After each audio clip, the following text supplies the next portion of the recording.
Welcome to the C programming. In this lecture, we are going to concentrate on the part called as a recursion. So what is recursion? Recursion means the function calls itself. So obviously, while defining any function, we can observe that as the name of the function, let's assume that it is xyz. And if I call the xyz within xyz, then it will be nothing but the recursion. Like here, let's say the main is function, and if somewhere here after this CLR, if I call the main itself, then it will be treated as a recursion because the main is been called here. So this is nothing but treated as a recursion. So this is nothing but simply the call of the function. Let's look at this is the calling stage of the main. This one is nothing but the start of the definition of the main function. Only the declaration part we need to add. So this is nothing but the concept of, we can say, recursion. So to proceed with the recursion, we will go for the simple example, that is nothing but the factorial, finding the factorial of a given number. So let's proceed. Let's say this is what the factorial I want to calculate for number n, and I will define the additional variable f. Then I will ask the user to enter the values for n, the number for which we want to find out the factorial. Let's say it is this number. I will just write down it in a simple word, enter number. Okay, this you can further complete the number for which you want to find out the factorial, since it is with the integer type of value. So write down here %d, comma, and this is with the ampersand n. This is how it will accepted by the compiler with the integer type of value. But the thing is, let's check whether that number is less than 0, because for the negative number as such there is nothing defined. So we will directly proceed with the statement to type as a undefined case, or one may go for the wrong entry like that. This is what the thing for the if. Now we will go for the else. This is the main part of our code where we need to, let's call one function which will be called by the function, means which is reflecting the concept of, let's say, the recursion. So I will just call here the function whose name is fact, pass this value of n. If it is positive to this fact, obviously, then print f. This value I want to print, let's say here itself. So I will just write down this value as an integer type. So I will just print it here. Print, let's say, n at this point, or rather f, which is nothing but the point of concern. So once this f is printed, I will just close this else, because it will not have that much active role afterwards.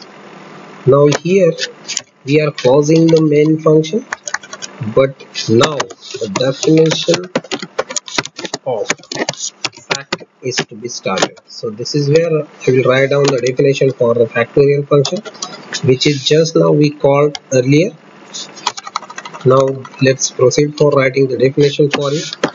Since at this particular line it is quite clear that f is storing the value written by the fact function, so it will be of integer type, obviously. So the return type of the fact function should be int. Now let's define this function here. So if this n is equal to 0, then we will say that return 1, value 1 will be returned. Else means if this value is not, let's say, 0, then what to do? Now look at this particular statement carefully. Here I am going to call fact again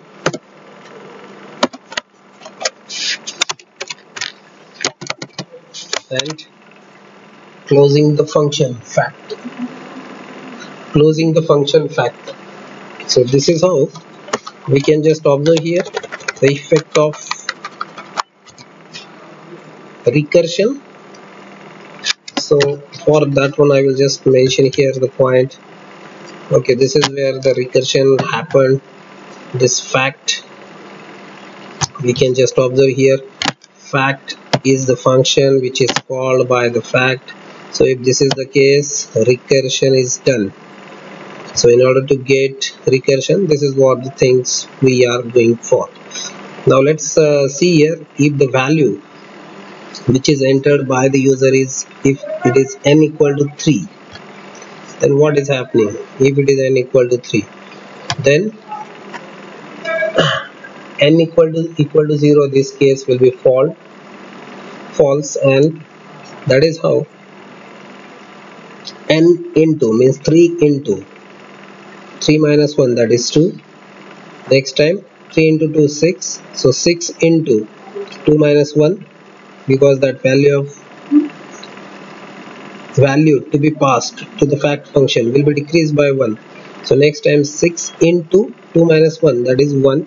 So 6 into 1, that will be 6. Further, if 1 minus 1 0 is done, it will obviously return the value 1. So that's why return 6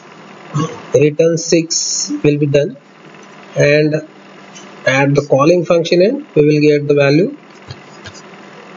means at this particular point once the fact function is completed, f will be 6 and the same value will be displayed over here with the help of the printf function.